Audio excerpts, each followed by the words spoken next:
Good evening, ladies and gentlemen, and welcome to the school committee meeting of Monday, January 10th, 2022, our first meeting of this calendar year. First on tonight's agenda is the acceptance of the meeting minutes of December 13th, 2021, and I understand that there's some edits to be made from it, so we'll be looking to entertain a motion to table these minutes pending their correction. I'd like to make a motion to table the minutes. Mrs. Davidson has made a motion to table the minutes. Do we have a second? I have a second. We have a second. All those in favor? That is a vote. Thank you very much. Also in need of a couple of corrections, we have some executive session minutes of our meeting of December 13th, 2021. And just like the other motion, we'll be making a motion to table these pending their correction. Motion to table the executive session minutes. We have a motion. Do we have a second? And a second. We have a second. All those in favor? That is a vote. Thank you very much. It's a very special meeting tonight. We have some very special people that are here with us tonight. We've been very proud as a community and as a school community to have a lot of success happening on our athletic fields and courts so far this year. So much so that we have some people here that we'd like to recognize for their achievements, particularly the championships that they've won this year. In the past, when we've had some success, we've been able to have coaches and teams in their entirety come here and to be able to take a picture with them and all be together. But given the environment of the pandemic and the world we live in right now, we're going to do things just a little bit more differently and a little bit more safely and spaced. So I think we have some folks that are here with us tonight. And Dr. Cron, I'll turn it over to you. Thank you very much. I'd like to introduce our athletic director, Gary Graziano, and I see Janine Reardon, our coach of cheerleading, and take it away, Mr. Graziano. All right, thank you for having us this evening. I'm going to introduce Janine Reardon, our head cheerleading coach, who's won more state championships than anyone in the state, and she just continues to do it. And amongst the South Shore League and Patriot League, I'm known as the AD of the cheerleaders because we're so successful. Not a bad title to have. Hi, thank you so much for having us. So I just wanted to introduce our captains of this year, Lindsay Shintulis, Victoria Crowley, and Katie Keefe. And I'm going to pass the mic off to them because that's what it's all about. Not me. Hello, everyone. Hello, welcome. Am I answering questions? I don't know. Are we going to take questions or? Do you I've want got a them couple. Sure, we'd love to. I'll jump yes. right in. All right, first of all, congratulations. And Thank you so much. I know Rockland cheerleading has this legend. It's like every year you guys win a state championship. And it's easy to look at it in its entirety of this amazing program that just keeps winning championships, and it does. But I think it's important to remember that this year was your year, and this was your championship to win, individually as a group and as a team and as a coach. And congratulations. What a great honor. Great job keeping it up. Really proud to have you here tonight. How many championships is this, though, Coach? 12. Since I've been coaching 12. 12. Yes. Gary, Mr. Graziano, are you aware if there's any program or any sport or any coach or program in the country that has 12 There state is. championships? Are there? There can't be many. Yeah. 13. Yeah. 13, yeah. Next year. Well, you're an elite company, I'm sure. There is another cheerleading program, Drake High School, that has, 14 or 15. 14 or 15. Yeah. Well, we'll be passing them soon, Yeah, I'm sure. we're I'm sure. trying every year. Yeah, well, great job. Keep it up. Questions, comments from the rest of the committee? Anyone? I just also want to congratulate the team, congratulate the coach, thank the coach for what you do. Being able to reach your fullest potential is a gift, and I think the students here in Rockland are lucky to have you, especially the cheerleaders. And also just thank you to the cheerleaders for, I hope you're also proud of yourselves, and also just the pride you bring to your community, to your school, to your team. So thank you for doing what you do, because I know it's not easy. Thank you so much. Thank you. I was just going to say that we're saying how this is legendary in Rockland, but it takes a lot of hard work, and we appreciate the time and the effort. We know you guys have probably been doing this since you were wee high, right? So we hear that it's exciting and all that, but we didn't want to not mention how hard it is for you guys and the effort and the time that you put in. Thank you. So thank you for I doing know that. sometimes I feel like people think it's easy because Right. you just continue to win, and I think Dan said it perfect. It is every year we're back to the drawing board, like, oh, we can't do it again, and Right, and changing they it do, up. they and work then- hard. They Yeah. really do. So- Well, Yep. I think part of it's a culture, right? I mean, coaches at the coach sets, but also from seniors, right? You have got underclassmen that are emulating you and watching your ethic and seeing the way that you do things, if you will, and it just perpetuates itself. So great job. I mean, there's youth cheerleaders that are watching you win a state championship that are dreaming about someday them working hard to get here. So you're a great example, great job. And one other cool thing about this is someday you ladies are going to be grandmothers sitting somewhere in Rockland and talking about that year that you won the state championship together. I mean, it's a once-in-a-lifetime achievement and accomplishment. I know we're all proud of you, but as Dr. Small said, I really hope you're proud of yourselves because you Thank deserve you. to be. Thank you. Thank you. Thank you. Anyone else? Good? All right. All Well, right, thank you for having us. Thank you. Okay. So we have a lot of new members in the school committee. We came in front of the school committee a few years ago, and I said this. This young lady was an all-star basketball and soccer player. She's never cheered in her life. She's probably the best cheerleading coach in the state. And this year, I think she beat Drake in points. We did. So she was the number one team in all the divisions in the state. And she's an exceptional coach because she was an exceptional athlete. And she treats the girls like athletes. And I say that to them a lot. You're athletes, you're not cheerleaders. So, and I give her a lot of credit. And she would never have been able to cheer in her life. Congratulations. man. Great year. Okay. Great Congratulations. job. Thank you. Great job. Thank Good job, you. girls.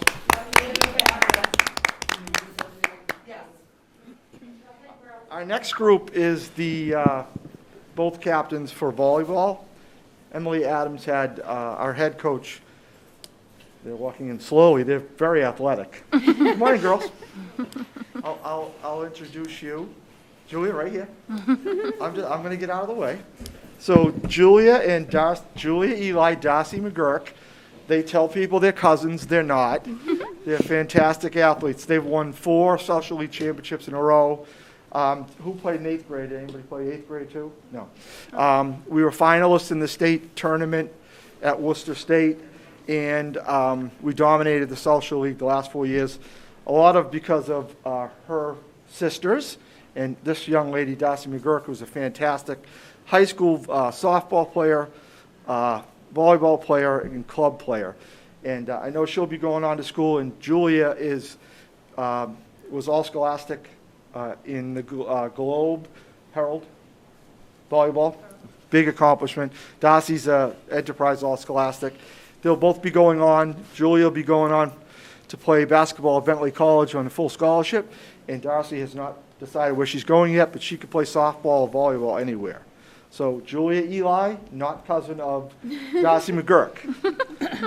Come up and answer a few questions. Julia, Darcy, congratulations. Thank you. Awesome job. I've gotten to watch quite a few of your matches.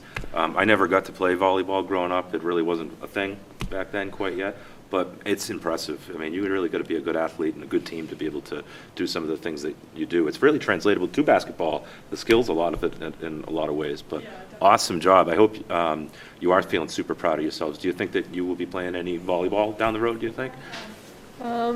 Only probably recreation volleyball, maybe for fun, like Uh-huh. like a just for fun team or something. Well, great job. It's awesome that we have these teams here with us tonight because I think it's important. I mean, you guys are enjoying the success on the courts and all that, but it's great for our community to be able to acknowledge your success too, for parents, teachers, the school community to be able to say great job and tell you that we're proud of you. So thank you very much. Any other comments from the committee? No, I would just like to say congratulations for a great season. I'm sure you're looking forward to all the future accomplishments that you'll both have, and best of luck in your future. Thank you so much. Awesome. Thank you, ladies. Thank you. Great job. Congratulations. Thank you.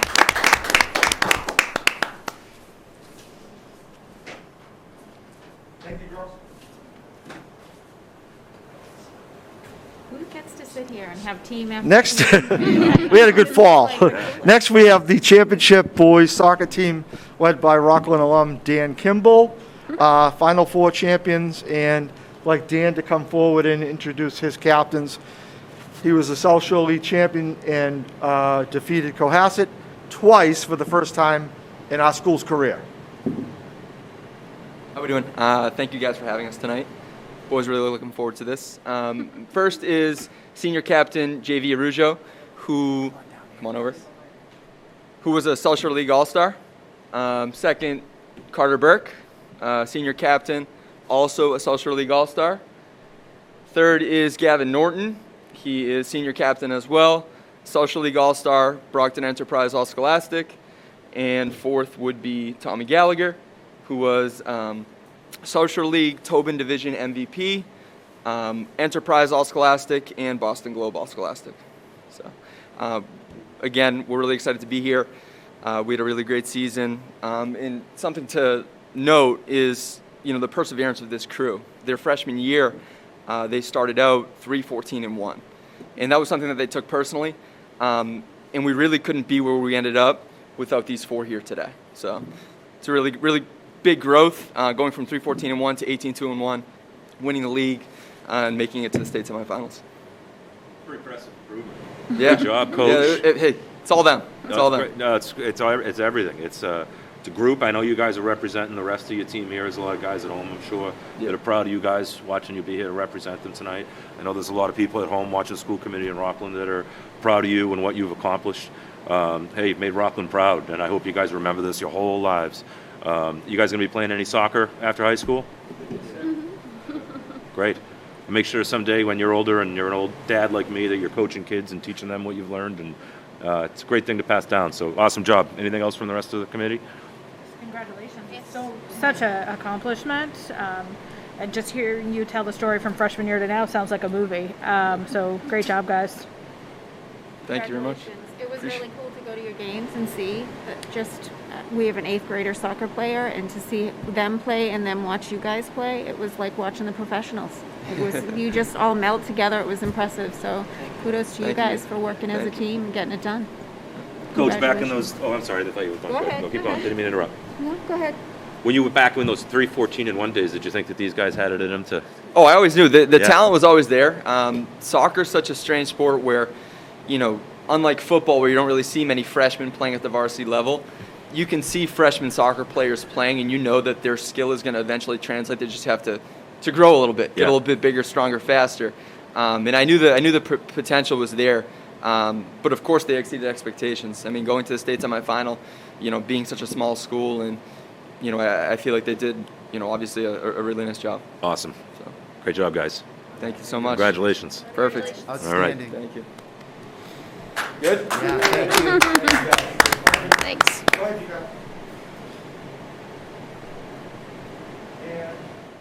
Sorry, I failed to mention, Dan was the Division IV Coach of the Year for the state in soccer.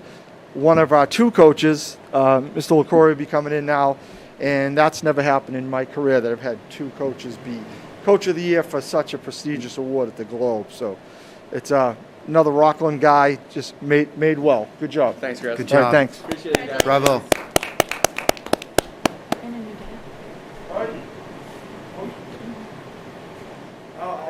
I call them both big shots. And now this big shot, Coach LaCroix, who just went to Gillette and won a championship with these guys. I'd like to introduce head coach Nick LaCroix, another Rockland guy, Rockland alum, and he's going to introduce his captains, and you can ask him questions on whether he thinks he's a big shot still. Congratulations, Coach. First off, thanks for having us here. We have our two captains, PJ Celestino and Lucas Leander, both league all-stars this year. Both league all-stars.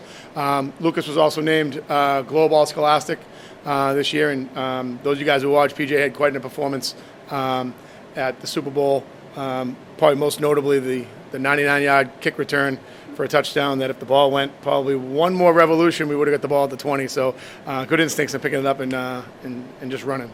So quite an exciting time from the journey to the bus ride to, and certainly the bus ride home, and the tour around Rockland, which is pretty exciting for these guys and all of us. First of all, I think that return was more like 99 yards, 2 feet and 11 inches. Yeah. I mean, it was about as close, PJ, as you could have gotten to that line.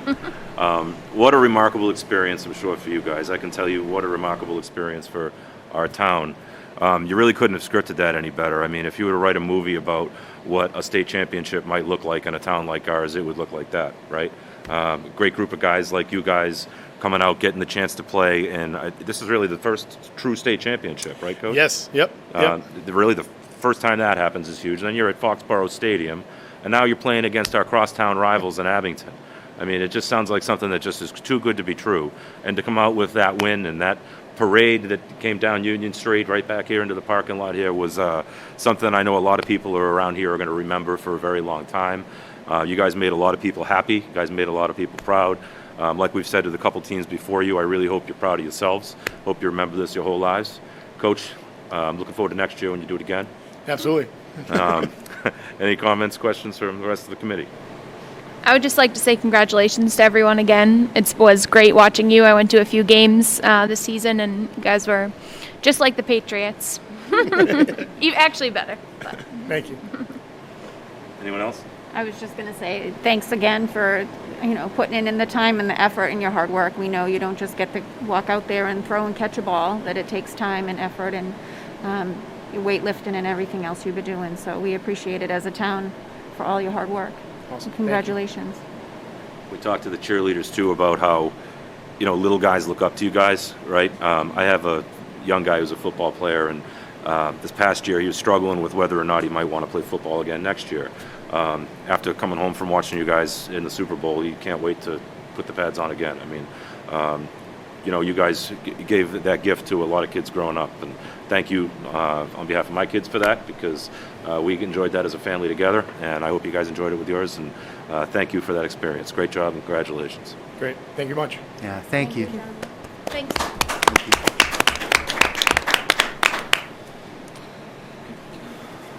Great day to be a dog. Thank you, Mr. Graziano. I think it should be noted too. I think we should all just say, and I know we'll be recognizing him more formally at a time down the road, but Mr. Graziano, this is your final year. The final this year you're season. retiring. And man, what a great way Thank you. to finish up. I'm sure you planned it this way.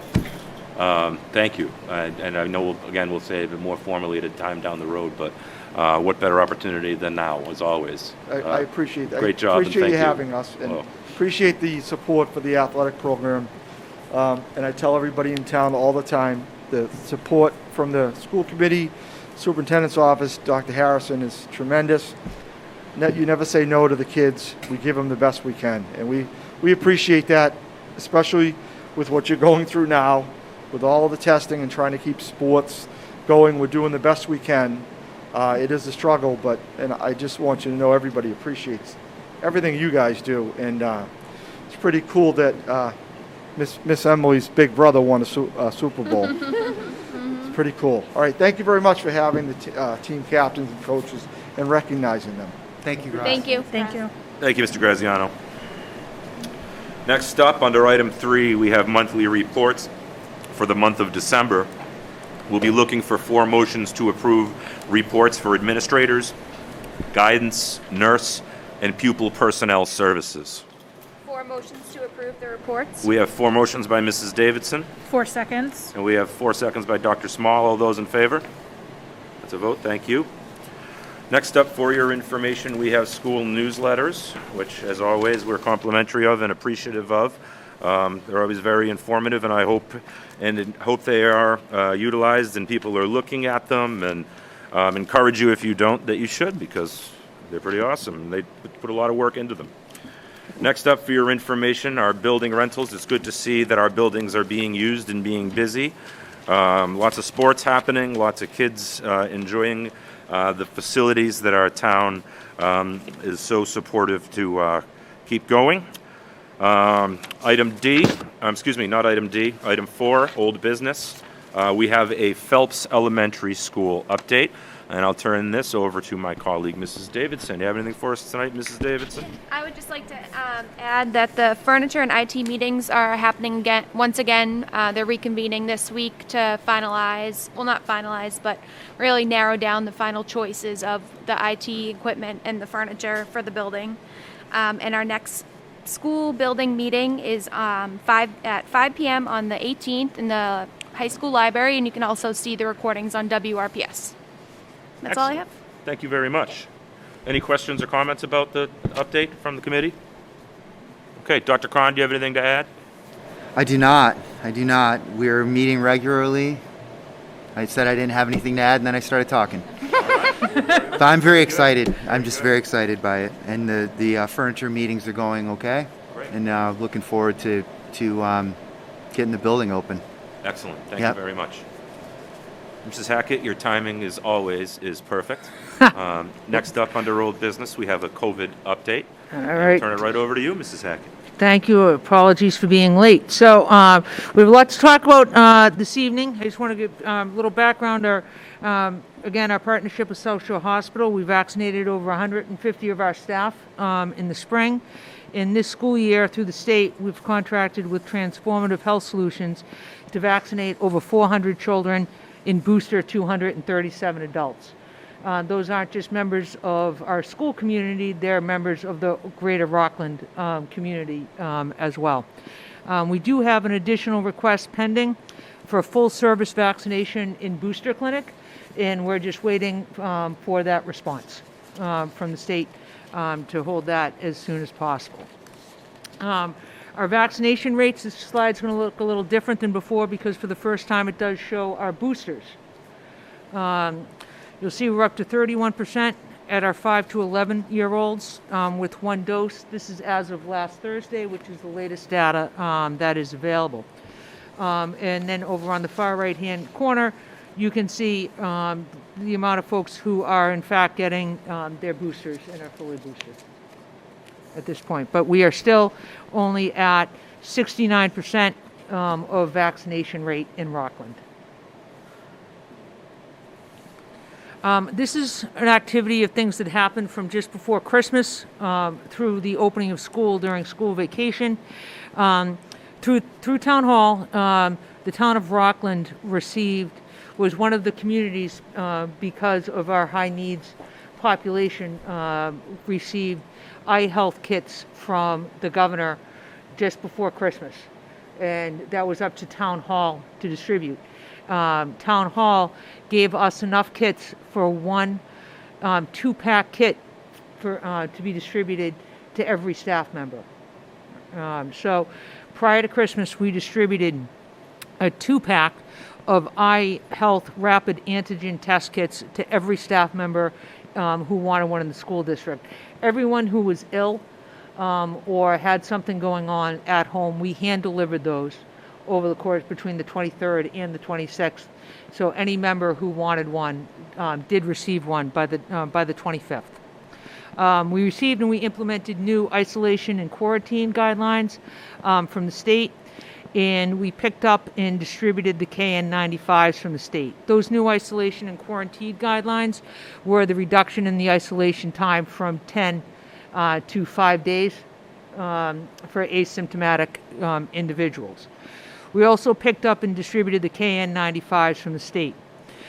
On January 1st and January 2nd, we picked up, again, the Commissioner of Education made additional eye health rapid antigen test kits available, and we picked those up at the bunker. We finally went to the bunker, the MEMA bunker, 15 months into the pandemic. We went to the bunker, and we got the antigen test kits. And unfortunately, they only gave Rockland enough for one test per staff member, not the two. So we had to form our own assembly line, and we had to disassemble and then reassemble the kits with instructions, photocopy instructions, etc., and have those available for the staff to pick up on Sunday the 2nd. So on the 2nd, they picked them up, and we picked up 15 asymptomatic positives out of that exercise of staff who would have come in who were asymptomatic and turned out to be positive. So 15 asymptomatic cases were identified. We also on that day, we PCR tested over 50 symptomatic students and staff. 9 staff were positive. I didn't want to put the number of students because I wasn't sure how many of them were actually students or if they were family members of staff. But we also had we're running at about a 46% positivity rate of everyone that we test. So the staff, I knew who the staff was, but the kiddos, I didn't give you the number of how many kiddos tested positive because some of them were staff members, kids, and they weren't our students. But we did also identify and confirm positive cases on that day. Our current case activity, just for a little bit of perspective, on December 10th, we had 42 cases in the school. Today we have over 130. In November, we tested 50 individuals for COVID. In December, we tested 520.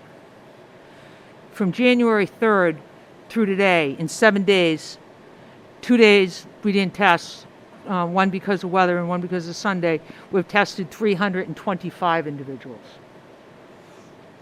Today, we had 71 kiddos in our test and stay program before school. The testing, registration, and administration, the contact tracing, and the notification is significantly straining our support and our administrative staff right now.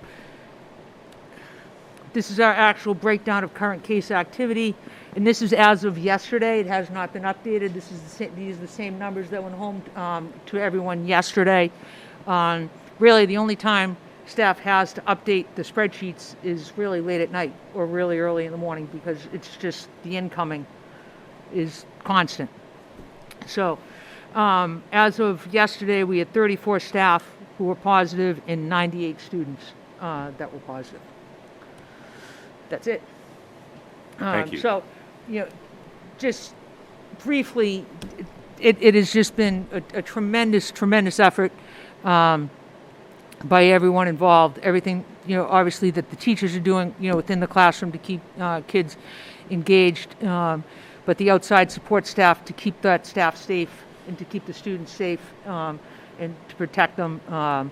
Just so many people have stepped up over the course of the last several weeks and have just gone way above and beyond what their job descriptions are in order to service, not just our students and our staff, but the greater Rockland community in general. We haven't turned anyone away for anything that they want or need related to this. So just a huge thank you to everyone involved. I'm tempted to list the names, but I don't want to leave anyone out. But just be safe to say it is a core number of people who have really just done an incredible amount of work over the course of the last couple of weeks.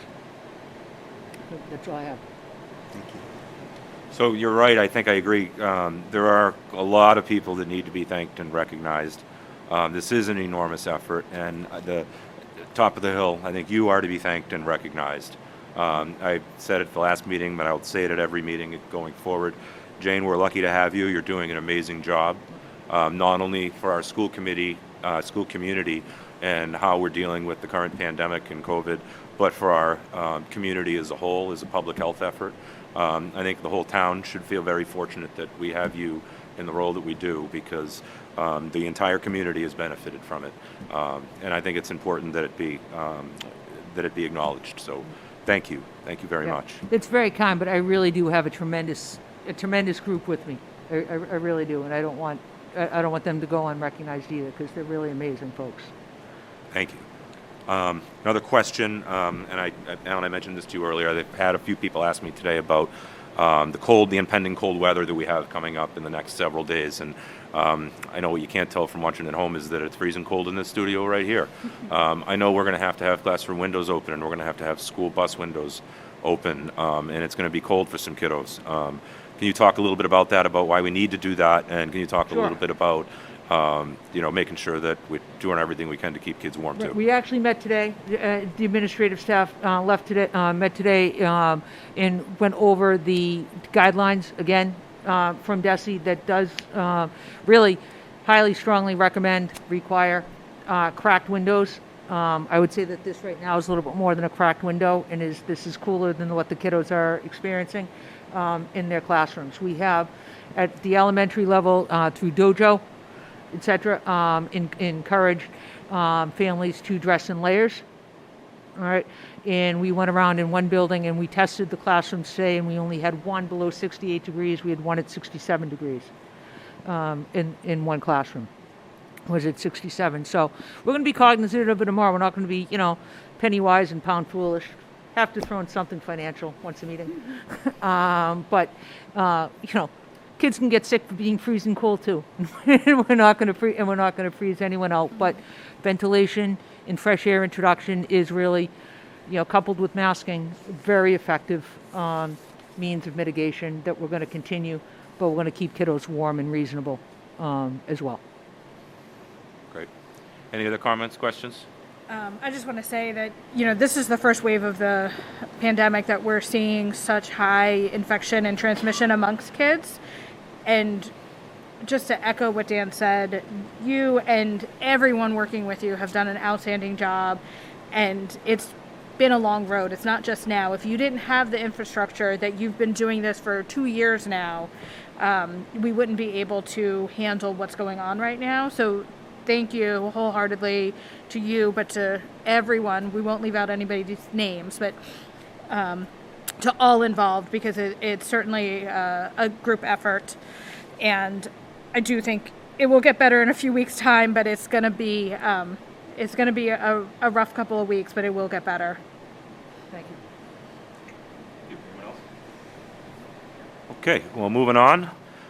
We've got some completed fundraisers to report back on for your information.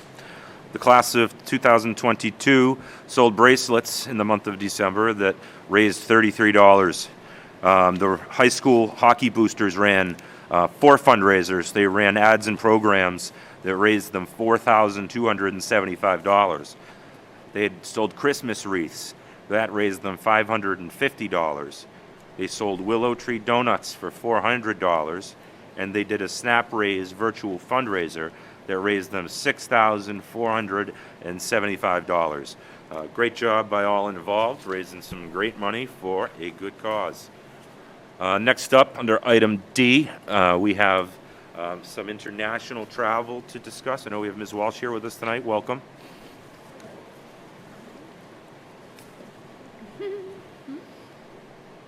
Hi, everybody. I'm also going to introduce Jim McDermott, who is a representative from EF Tours, who came tonight in case anybody has questions that I'm not sure of, or if anybody just wants to ask Jim anything. The update is basically that we are, as of right now, moving forward with our Belize trip for February vacation that we started planning in late 2019.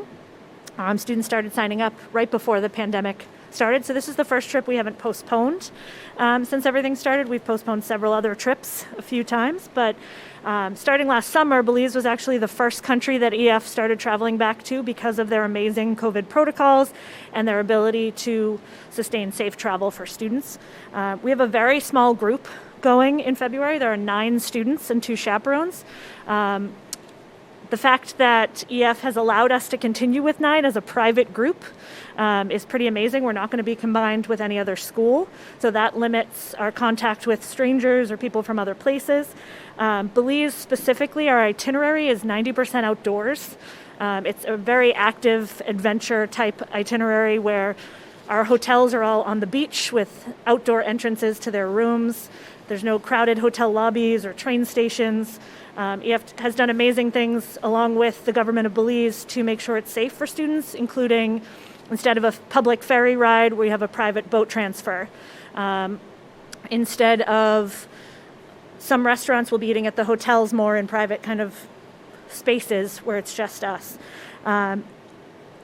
As a country, Belize has done some things, including standardizing their hotels and travel and tourism markets so that they have to meet certain gold standard, they call it, for COVID policies in terms of disinfecting, hand sanitizers, mask wearing. They're very strict about masks in public places, which our students are definitely used to wearing masks at this point, but they give fines for anybody not wearing masks in public. And again, because we're doing so many outdoor things, that won't really apply to us all the time, but when it is, the students are well aware of it. I did hold a meeting last week on Zoom with the families and students involved. Every single one of them understands the COVID policies, what they have to agree to with EF Tours. They understand the protocols will go through if anyone does test positive or have to quarantine. And all of them are very supportive of continuing on. They all had a chance to talk to me privately if they had any reservations or questions, and they're all very motivated to want to do this trip in February. As far as if anyone does test positive, we're going to get tested at school per the requirement to go to Belize a couple days before. And then EF sends someone to the hotel to test us before our return to the U.S. If anyone does test positive, it's up to the government of Belize whether our whole group gets quarantined or just the positive students. If some people have to quarantine, I would stay, and our other chaperone would bring the remaining students home. If anybody does have to quarantine that's a minor, which is all of our students, EF will pay to bring a parent down if they choose. And all expenses are paid for quarantine. The hotel, EF staff, meals, medical care, transport, anything that would cost extra money because we had to stay longer, EF would provide. So I feel very comfortable knowing what EF has gone through over the past 2 years in giving teachers the opportunity to postpone trips, to change plans, to give us any support that we need that they would not be sending us if they didn't feel 100% safe. And like I said, they've been sending student groups to Belize since last summer, and it's been very successful. Other countries have started traveling for student groups as well, and EF has sent students there, but I think kind of just the fact that this was our trip anyway, Belize, it's working out in our favor. A lot of schools have switched to Belize rather than Europe or another location because they're doing so well with the COVID protocols. So I don't know if Jim has anything specific to add or if you want to ask questions, but whatever works for you. Just a quick comment. I know you've been working with EF Tours for many number 10 of years now, yeah. and they've been in the past, just to speak from observation, very, very supportive and been, a really good group to work with in the past, both in good times and in challenging times. So I feel comfortable absolutely about that piece. And thank you for being here tonight to answer our questions. That's something that the school committee's asked for in the past, and we appreciate you coming out to answer any questions or concerns that the committee may have. So with that, go ahead. Is there any questions that my colleagues have or concerns about the trip? Go ahead, Dr. Small, or go ahead. No, go ahead. Students who would test positive or become symptomatic, how do they access medical care while they're there? What? If they test, how do they? If they test positive and they're symptomatic, how do they access medical care? Is there a local hospital? Like, what does that look like for them? I don't know if it's, so they would. So we have as soon as they touch down on the ground, there's a local tour director that's with them, the entire time. So if something like that were to happen, I think that it would depend on where the quarantine happened. If they were not symptomatic, of course they would most likely just quarantine in a hotel room. But if they needed to go to a hospital, they would certainly arrange for that. Transportation immediately and send them in. Yes, there's hospitals everywhere we're going accessible for them. So sorry, it's hard to hear. I think Sorry. it's the heat. Yeah. Something. So is there like a local hospital, a local Yes. system that they would be able to access care? Yep. That's one of the main reasons, to Kristen's point, even last year, starting last summer, we sent a couple thousand folks to Belize starting last summer. That was one of the locations that was kind of set up in the best way with healthcare, the way they were doing, just the nature of the location. There is a lot of outdoor activities, which helps, of course. And so yes, all of that is available. And we have, we actually don't travel anywhere that we don't have a local presence. So we have folks there that are, if there were ever a need for another tour director to be there to help transport to hospitals or what have you, all of that support is there. And in your experience, since the kids have been going back to Belize, have you had any or who have had to stay behind while the rest of the tour, who have become positive while they're there and have had to quarantine? I don't believe we've had any in Belize. Have we ever? Did we just have one? Okay, Yeah. so Kristen. My representative that I normally work with, Jim, we have done projects together, but my tour consultant at EF, I asked her the same question a couple weeks ago and said, how did it go if anyone did have to quarantine? And she said they had some asymptomatic quarantines in the hotel. Some of the group was able to come home with a chaperone. The other one stayed in the hotel and just waited it out and then were able to come home. Like I said, all flight changes. And to the question Jim already answered, because they have that staff there, they have an office there and other employees of EF who are experts on the region, they always have backup, which we've experienced with medical emergencies in other places, but the tour director is our first point person in every situation on a tour. So they'll be with us at hotels, on activities, at meals. They're the one who run our whole trip, really. And then they would call in backup if they needed it, in order to get one group to the airport if they were coming home, somebody to medical treatment if they needed it, to organize our hotel. Belize, like many countries, has specific hotels where they do quarantines. So if we had to switch hotels from where we were to that would all be taken care of. Thank you. What is the quarantine process in Belize if you test positive before departure? Similar to what? Sorry. Yeah, I mean, everything changes so much, and that's why the policy that parents and guardians have to sign right before we go, which I previewed with them last week in our Zoom meeting, but I think it's a smart decision. EF waits until right before we go to have them sign the most updated version, because every country is different, and Belize could change their policy any day, just like the U.S. changes policies. Right now, it depends on whether you're a close contact. Like if you were sharing a room with someone who tested positive and had symptoms, they might have a different quarantine or have to stay even if you were negative, versus someone who was in the opposite gender, staying in a different room, didn't sit near you on the bus. If they test negative, they might get to come home, which is why we already have the plan with my other chaperone to be able to fly home with students who are able to. But again, if more than one person has to quarantine or the whole group has to quarantine, that would be up to kind of the government policies at the time we test it. And one more question. If both of the chaperones were to get COVID, are you guys sharing a room? No. Okay. All right. Well, that's good. We have separate rooms, the two chaperones. Yeah. We have 8 female students and 1 male student going, so he will have his own room, obviously. And the students who share would be close contacts. Right. But we'll be traveling in a bus on our own with no other strangers, no other students from other schools. We disinfect. The buses have to be disinfected every night by the tour guide. Every time they're on and off a bus or any transportation in general, leaving hotels, coming to a new activity, we're going to hand sanitize, wash hands. They wear masks in between everything. That's all per Belize guidelines, as well as EF, that anywhere they travel, they're implementing those.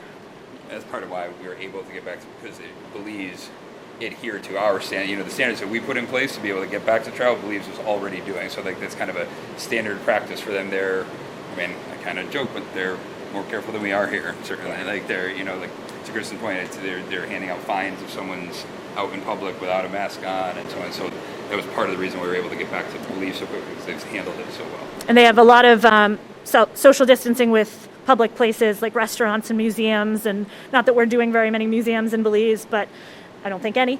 Any public place where you're going to be indoors, they have capacity rules, 50% or less in a lot of the places I read about. So any place we're going to eat, we would have the ability to stay away from the general public. I talked to another group leader who just did this tour a couple months ago, and she said some of the places they went had nobody there. It's so different from when we go to Italy and we're in a packed museum or crowded tourism. Belize is kind of a hidden gem, I think, in a lot of ways. And if we're snorkeling or we're doing cave tubing or at ruins in the middle of the jungle, it's going to be pretty isolated anyway. So I think the timing of that with this and our first tour back works out really well. Anyone else? Go ahead. Are the students that are going juniors or seniors? Great question. The majority of them are sophomores. They signed up as freshmen right when they started or some of them signed up as 8th graders. There's a couple of juniors going as well. And they're all vaccinated. I should have said that earlier. That's an EF requirement at this point, which parents got notice about a few months ago, and in the ability to get money back if they decided that was not for them. They had the chance. So everyone going forward knew they'd have to be vaccinated, and up to date, they knew they'd have to be tested. That's something they already agreed to. And then obviously any changes in the policy from the U.S. side of it in terms of coming back to the U.S. afterwards or from Belize, they know that they're required to follow those directions. So everyone's up to date on all of that stuff. What if they decide in the last minute to not go? Do they get their money back? So there's deadlines with EF that were prior to COVID. We always stand by deadlines. The closer you got to the trip, the less money you got back, minus fees and the deposit and things like that. If the entire group was unable to go because of a restriction, that would be changing the trip or a travel voucher. But money back at this point. We're too close to the trip. Even if a kid would test positive before going on the That's a trip? question for you. Yeah, so that's COVID the peace of difference, mind, right? So right? so that's the difference. Just want them to sorry. hear you on the TV. Yeah. Oh, yeah. Forgot about that. Sorry. The difference there, of course, is I think Kristen took your question as like if they just woke up the day before and just didn't want to go. That's kind of her answer. If they were to test positive, there is travel insurance in place, and we have all that taken care of. So they would be taken care of if they, because of CDC guidelines and so on, they have to have a negative test to even get on the plane. And if that were the case, that would be a totally different story. Got it. Thank you. So EF always has a peace of mind policy that we've had students purchase as part of their itinerary. And then the COVID peace of mind policy was created for this. Is it saying it wrong? Sorry, yeah. Our peace of mind policy is everyone has the global travel protection is what you're I always say the wrong one. The global travel protection for COVID would cover anyone. That's why we do test before we go, because we don't want to send anyone who's sick, and we want to make sure when we get to Belize we're allowed in, because if anyone tests positive, they wouldn't be anyway. It's the same thing with the travel protection that they all have, that if someone were to break their leg the day before a tour and couldn't go, same thing applies, right? Exactly. Anyone else? Mrs. Maroney? What if the flight gets canceled on the way home? Or what if, like, the restrictions change and you can't fly into the U.S. and now you're stuck in Belize? What if those things sort Flight of happen? cancellations are all covered by EF, and that would be taken care of for us. We're flying both ways with a layover in Dallas, Texas. On the way home, we're actually spending a night in the airport hotel in Dallas, which parents agreed to in terms of getting the travel days we wanted to miss the fewest amount of school hours. So we know what the policies are, how it works at the Dallas airport both ways. But if they had to change that and we were flying through a different gateway or our flights changed, EF would let us know anything that happened. But the most we're going to need is a test to come back into any airport from Belize, and EF would do that. If our flight got delayed, we would just get tested again to fit the requirement of flying back to the U.S. It sounds like a lot of stuff for Belize is buttoned up and in a good place. There's a trip in April too, right? Could you just talk about, I forget where the group is going in April, and maybe having you come back again as we get closer to that? Absolutely. And if anything did change, I'd be happy to come back. As of right now, we're going to Greece, and that trip is still in play as well. Also a small group, not sure if we'll be combined with another school for that. It's too close. It's too far away to know. But EF, again, in working with them over the course of time, they've looked at Greece as an option that people have been traveling to, but they've changed certain things. Part of our trip was supposed to be a cruise around the islands, and because cruise ships are not a great idea right now, they worked with us to change the itinerary with parent approval, student approval. We're going to spend 3 days on the island of Crete instead, which turns out to be an awesome alternative. The kids are very excited about it. And that limits us being on a boat, limits us public kind of crowds. We'll have a 1-hour flight from Athens to Crete and then back 3 days later. It avoids a lot of the COVID problems that would occur on our original itinerary. So the students are very excited about that. Families are excited about it. It just shows that EF is proactively looking at all of these things, trying to make travel happen, but also make it safe and something that the students and families are still excited about. So as of right now, and obviously between now and April, things could change. We all know that over the last 2 years. We're moving forward. I've had meetings with those students and parents as well. I'll continue to keep them up to date and talk to EF. Anytime anything changes, EF's been amazing about sending the parents and me communication about what we need to know or any questions we need to answer. And I know they'll continue to do that for all of our trips. We also, while I'm here, have a trip scheduled for July, which was postponed as well. I'm less certain about that one happening because it's Australia and New Zealand, and they're pretty buckled down in terms of opening up to tourists. But the parents know we're in a waiting pattern with that and keep them up to date as EF gets more information. I check Australia immigration every day of my life, pretty much.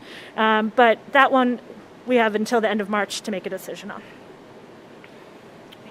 Anyone else? Go ahead. So I just wanted to add in, I know every time you're here, Kristen, we grill you with lots of questions, but I think as a school committee member, you feel a lot of pressure to just be responsible for the kids that are coming to school. We listen to Jane and the numbers are climbing, and We want these kids to be able to have these experiences, and we are trusting that the parents are making the, ultimate decision of them letting their kids go and not. So I just wanted to thank you both for coming and letting us sort of grill you with lots of questions. Happy to answer them. And you brought up a kind of a good point too, that we're getting back on Friday morning. So plenty of time for the students to kind of settle back into life before coming back to school at the end of vacation. Normally we're getting back late Saturday, Sunday, and right back to school. So there will be a time, even if they did test negative at the end of our trip, came home and started not feeling well, or wanted to test again, they would have that time before coming back to school as well. Great. Thank you. That's everything. Thanks very much. Appreciate you being here with us tonight. Thank you. Thank you. Next up, under new business, we have some requests for fundraisers. Rockland High School has 4 fundraisers to be approved, and we'll be looking for 4 motions. To approve one, the class of 2024 is going to be selling Rockland sweatpants in February. The National Honor Society is going to be having 2 fundraisers. They're going to be having a faculty trivia night in April and a VIP parking for graduation in May. B&G, boys and girls, I assume that means basketball, will be having a snap raise at the end of December. So we'll be looking to have 4 motions to approve these 4 fundraisers. 4 motions to approve. We have 4 motions. 4 seconds. And we have 4 seconds. All those in favor? Thank you. That's a vote. Next up, we have some requests for homeschooling. Dr. Cron, is there anything that you would highlight, and do you have a recommendation? No, I recommend the committee approve the 2 requests. I believe there are 2 requests for homeschooling. Thank you. Any questions or comments from the committee? We'll be looking for two motions to approve, 2 applications. Is this the same person or? No, there's 2 different. It's 2 different people. Oh, okay. 2 motions to approve homeschooling. We have 2 motions, 2 seconds. and we have 2 seconds. All those in favor? Well, not two motions, though, right? Just one motion. One motion to approve 2 homeschooling as well. They just did 2 motions to approve both, so. Effective. Perfect. All right. Next up, we have school bus transportation bid recommendation. Ms. Hackett. Ms. Hackett. Thank you. I recommend approval of the school bus contract to First Student. This is a 3-year contract with 2 one-year options. We went out for a competitive bid process, and they won it fair and square. Were there any other bidders? Yes, How many were there? Just curious. just one other. One other. One other, and it was competitive. Really? Yeah, and I think it was going out for bid saved us some money. Good. Good. Any questions? I have a question. So for year 3 of the contract, obviously our school situation will be different, and hopefully, Yep. I'm assuming maybe less busing or busing routes would be. Well, we have to watch them. Yeah, what? Sorry. We have to watch First Student on that. Yep. On how many kiddos are on the bus, and we're monitoring it closely. The new Phelps school was outlined in the bid information, and we gave it to all interested parties. But we've learned, So how they're to watch. flexible with switching or Yes, increase or we have a decrease. this will be up to 11 buses, Yeah. but we can go below Okay. 11 buses. Any other questions? Okay, so we'll be looking for a motion to approve the school bus transportation bid. Motion to approve the school bus bid.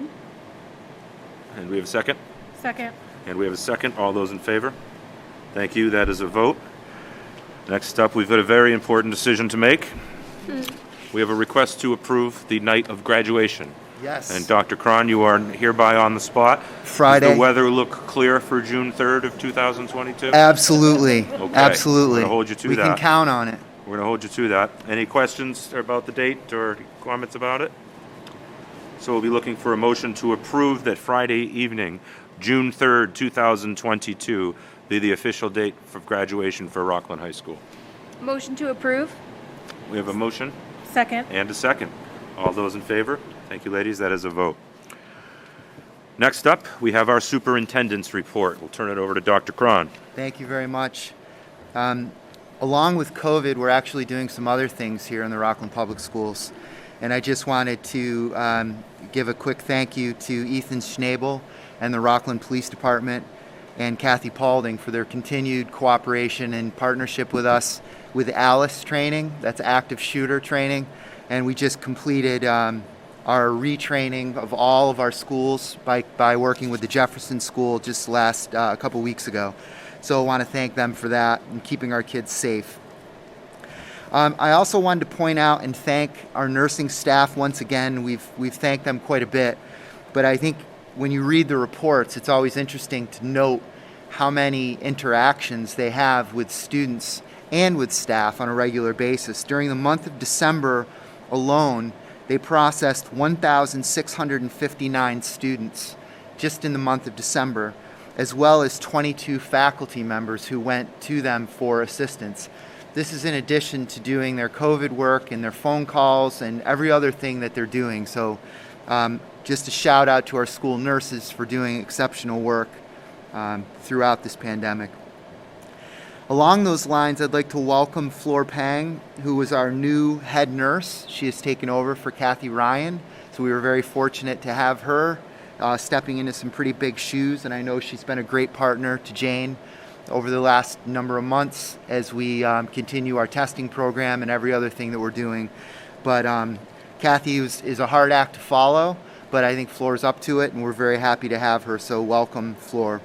I'd like to remind families there is a college search workshop for juniors and their parents at 6:30 p.m. on the 12th of January in the lecture hall. Again, it's a college search workshop, so if you're the parent of a junior and you want to know how to get started and you have any general questions, this is an excellent session. So 6:30 p.m. on the 12th of January in the lecture hall. And along those lines, and my final thing is to just say good luck to our seniors. They are working at their college, getting their college applications in right now. I happen to have a senior who's applying to 19 schools. I don't know how that happened, but I know that it's a very, very stressful time for our seniors, and COVID's not making it any easier. And I just want to wish them the best of luck in their application process, because I know it's a big, big task and undertaking. And good luck to parents as well, because I know it's a tremendous source of stress and anxiety in the family.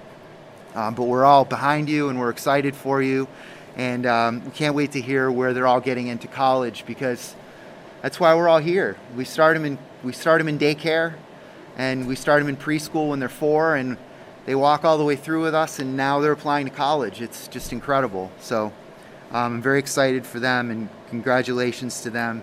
And just looking forward to their senior year, and for us to do everything we can to make it as exceptional a senior year as possible, in spite of the fact that we're all wearing masks and doing all the things that we're still doing. So that's all I have. Thank you, Dr. Cron. Next on tonight's agenda is public service announcements. We'll start with Mrs. Hennessy. I just wanted to, again, congratulate all the fall sports that we had a great showing today, but also say good luck and continued positivity and wins to the hockey teams and the basketball teams, and I think wrestling even. Also calling out, more so because I have a high schooler, midterms are coming up. Totally something new I didn't realize happened. So good luck to all those studying for midterms. Reminding everybody there's a holiday on Monday, right? The 17th is Martin Luther King Jr. Day. And then we also have a half day that week as well. So just making sure people call that out to the calendars, and stay warm and stay healthy. That's it for me. Thank you. Dr. Small. Just going to wish everybody to stay healthy. I know it feels a little bit overwhelming right now, but just like every phase, this too shall pass. So another couple of weeks of doing the right thing and staying masked and staying home if you're sick and looking for your vaccines and getting your vaccines. And this will get better, but everybody stay healthy and take care of each other. Thank you very much. Mrs. Davidson. I would just like to say congratulations to the cast of the Puffs. I heard it was a very successful show that they had, and I'm looking forward to seeing the next show, which is scheduled for March 25th and 26th, and that's Shrek. And then my other public service announcement is for everybody doing their 2022 cleaning of their house. Saturday, January 22nd from 9 to 11:45, the Travel Club is hosting a donation drop-off option down at the high school, and they're taking comforters, blankets, clothes, just about everything that you no longer need in your house. So feel free to drop it off between 9 and 11:45 on January 22nd. That's all. Thank you very much. Mrs. Maroney. Well, I think you all said everything. So I have nothing. Have a good night, Rockland. And just for me, just a couple quick things. Rockland Youth Lacrosse registration is going to be opening up in the next couple of weeks. Keep your eyes open on that. Reach out on Facebook, ask some questions. It's an awesome sport if you've never played before. We're very welcoming of first-timers, looking to get some new young men and ladies out on the lacrosse fields. Other than that, I would strongly encourage and implore and ask and beg and everything else that if your kids are not feeling well the morning of school, to please keep them home. We're really in the thick of this. We're really in the thick of this together. It's really important that we can keep schools open. It's really important that we can keep schools staffed. It's really important that we can make sure that kids are coming to school here in our buildings. So I know it isn't easy. I know it's hard. I know it's quite a curveball when you wake up and the kid's got the sniffles and you're not quite sure what this is. But when in doubt, please keep them out. With that, that's all I've got right now for public service announcements. But moving forward, right now I will poll the committee to suspend our regularly scheduled school committee meeting to retire into executive session for the purpose of discussing non-union contracts of the superintendent to return into regular session. Mrs. Maroney? Aye. Mrs. Davidson? Aye. Dr. Small? Aye. Mrs. Hennessy? Aye. And that's aye. Thank you very much. Have a great night. Okay, ladies and gentlemen, we're going to poll the committee to conclude our executive session to return into regular session. Mrs. Maroney? Aye. Mrs. Davidson? Aye. Dr. Small? Aye. Mrs. Hennessy? Aye. Aye. Thank you very much. We'll be entertaining a motion to approve Dr. Cron's contract extension. Motion to approve? We have a motion. Do we have a second? Second. We have a second. All those in favor? That is a vote. Thank you very much. Next up, we'll be entertaining a motion to conclude tonight's regularly scheduled school committee meeting. Motion to conclude our scheduled meeting tonight. Thank you, Mrs. Hennessy. We'll be looking for a second. Second? Thank you, Dr. Small. All those in favor? That's a vote. Thank you very much. Have a great night.